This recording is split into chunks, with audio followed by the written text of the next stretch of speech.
अगर आप एक भारतीय हैं, आमतौर पर ज़्यादातर ये वीडियो भारत के लोग ही देख रहे होंगे, अगर आप एक भारतीय हैं और आपको बुखार आया है तो आप एक दवाई से बहुत ज़्यादा वाकिफ होंगे जिसका नाम है डोलो 650। हमारे परिवार वाले हाल ही में जब भी हमको कोविड के दौरान खासतौर पर फीवर आया था तो डॉक्टर्स और साथ ही साथ जितने भी लोग थे सब एक ही दवाई सबसे पहले प्रिस्क्राइब करते थे, वो थी डोलो 650। अब यही डोलो 650 विवादों में है, इसको बनाने वाली कंपनी विवादों में है, उसके ऊपर सीबीआई की छापेमारी हुई है। तो आखिरकार विवाद क्या है और कैसे ये दवाई जो है वो इतनी ज्यादा कम वक्त में पॉपुलर हो गई, इसके पीछे की जो कहानी सामने आई है ना, वो बड़ी एक तरीके से विवादित कह सकते हैं, या फिर कह सकते हैं कि आपको जब पता चलेगा तो आप चौंक जाएंगे। क्योंकि कोई अपनी दवाई को पॉपुलर करने के लिए इस कदर तक गिर सकता है।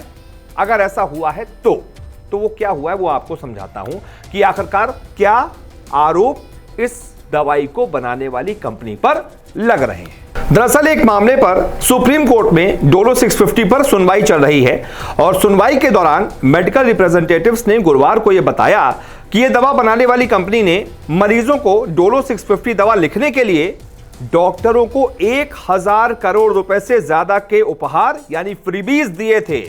Federation of medical and sales representatives association of India की पैरवी कर रहे सीनियर एडवोकेट संजय पारिक ने सुनवाई के दौरान central board of indirect tax यानी कि सीबीडीटी की एक रिपोर्ट का हवाला दिया था। रिपोर्ट के मुताबिक डोलो कंपनी ने डोलो 650 दवा लिखने के लिए डॉक्टरों को 1000 करोड़ रुपए से ज्यादा के उपहार दिए और डॉक्टर्स मरीजों को गलत डोज प्रिस्क्राइब करते रहे थे। अब जब इस मामले की सुनवाई शुरू हुई तो मामले की सुनवाई कर रही बेंच को हेड कर रहे जस्टिस डीवाई चंद्रचूड़ ने इस दौरान अपना अनुभव भी साझा किया।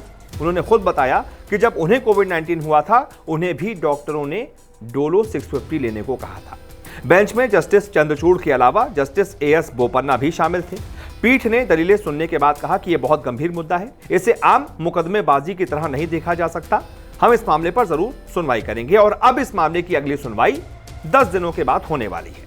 वहीं federation of medical and sales representatives association of India ने डोलो कंपनी की इस हरकत को लेकर जनहित याचिका दायर की है।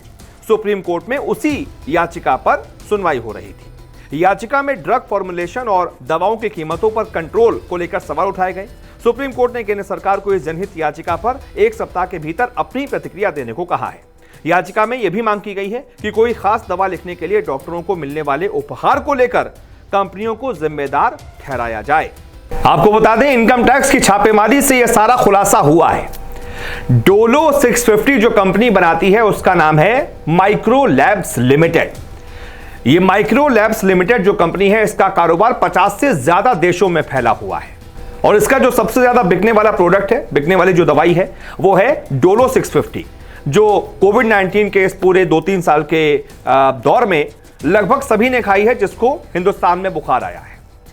अब इसी वजह से इसका कारोबार जो है डोलो की वजह से, डोलो के बिकने की वजह से बहुत ज्यादा बढ़ गया था। टर्नओवर अचानक से बहुत ज्यादा बढ़ गया था, यही वजह थी। अब इसके पीछे की जो ये वजह 1000 करोड़ की फ्रीबीज वाली बताई जा रही है। हालांकि इस पर तो माइक्रो लैब्स लिमिटेड की तरफ से एक चैनल को इंटरव्यू दिया गया है, उसमें कहा गया है कि ये जितने भी आरोप लगाए गए हैं पूरी तरीके से निराधार हैं।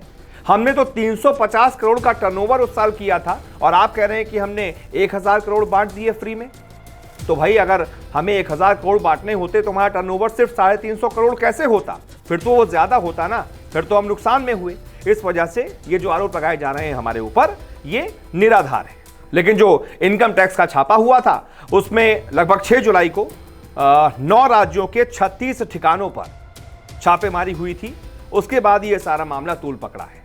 सीबीडीटी ने छापेमारी के बाद बताया था कि छापे के दौरान कई दस्तावेज और डिजिटल डेटा प्राप्त हुआ है जिसे जब्त कर लिया गया है। जब्त किए गए सबूतों से पता चला है कि कंपनी ने सेल्स और प्रमोशन के नाम पर डॉक्टरों को कई मुफ्त गिफ्ट बांटे और उन्हें अपने खातों में अनअलाउएबल एक्सपेंस के तौर पर दिखाया गया। डॉक्टरों को फ्री गिफ्ट दिए गए, उनमें उनके ट्रैवल एक्सपेंसेस भी शामिल हैं। डोलो बनाने वाली कंपनी ने इस पर 1000 करोड़ रुपए से ज्यादा खर्च किए, ये सीबीडीटी ने अपनी रिपोर्ट में कहा है। इसके अलावा आयकर विभाग की छापेमारी में कई और भी चौंकाने वाली जानकारी सामने आई है। आयकर विभाग की छापेमारी के दौरान यह पाया गया कि 300 करोड़ के इनकम टैक्स की चोरी की गई है इस कंपनी की तरफ से।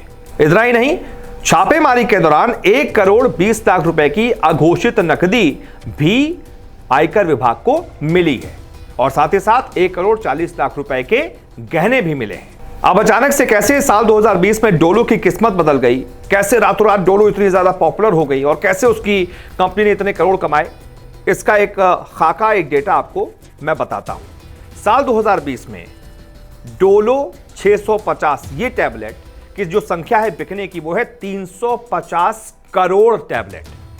बिल्कुल सही सुना आपने। साल 2020 में जब कोविड महामारी आई थी तो एक साल के अंदर 350 करोड़ टैबलेट बिके हैं हिंदुस्तान में डोलो 650 के, जिसका मतलब कोरोना काल में डोलो 650 के बिकने से 567 करोड़ रुपए की कमाई कंपनी माइक्रोलैब्स को हुई थी।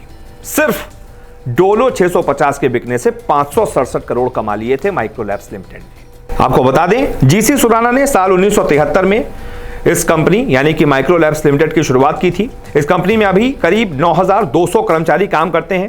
कंपनी का सालाना टर्नओवर पिछले साल 2,700 करोड़ रुपए रहा है, जिसमें 920 करोड़ रुपए का एक्सपोर्ट भी शामिल है।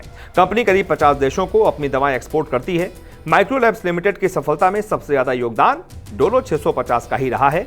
दरअसल पैरासीटामोल बनाने वाली अन्य कंपनियां 500 mg वाले फॉर्मुलेशन ही बनाती हैं। डोलो बुखार की अकेली ऐसी दवा है जो 650 mg में भी आती है। बाजार में उपलब्ध पैरासीटामोल दवा के अन्य लोकप्रिय ब्रांडों में क्रोसिन, पैरासिप, कैलपॉल, सूमो भी हैं, लेकिन डोलो 650 अन्य ब्रांडों को काफी पीछे छोड़ चुकी है और इसके पीछे का राज आपको पता चल ही गया है। कहा यह जा रहा है कि सभी डॉक्टर्स को पूरा एक बड़ा जो है बजट बनाया गया कि 1000 करोड़ रुपए हम खर्च करेंगे ताकि डॉक्टर्स को हम ये बता पाएं कि भाई आपके लिए फ्री गिफ्ट है, आप हमारी दवाई को ज़्यादा से ज़्यादा प्रमोट कीजिए, सबको जिसको भी बुखार आए डोलो 650 दीजिए। और उससे कंपनी को कितना ज़्यादा फायदा हुआ है हमने आपको रिपोर्ट में बता ही दिया है। हालांकि कंपनी ये कह रही है, माइक्रोलैब्स लिमिटेड कह रही है कि ये सारे जो भी आरोप हैं वो पूरी तरीके से निराधार है। देखते हैं आगे सुनवाई में और जब सबूत पेश किए जाएंगे तब क्या निकलकर सच सामने आता है। फिलहाल इस वीडियो को देखने के लिए बहुत बहुत शुक्रिया। नमस्कार, मैं हूं मानक गुप्ता। अगर आपको हमारा ये वीडियो पसंद आया हो तो इसे लाइक और शेयर जरूर करें और हां, हमें सब्सक्राइब और फॉलो करना ना भूलें ताकि आप देश और दुनिया की कोई खबर मिस ना करें। तो जुड़े रहिए हमारे साथ और देखते रहिए न्यूज़ 24।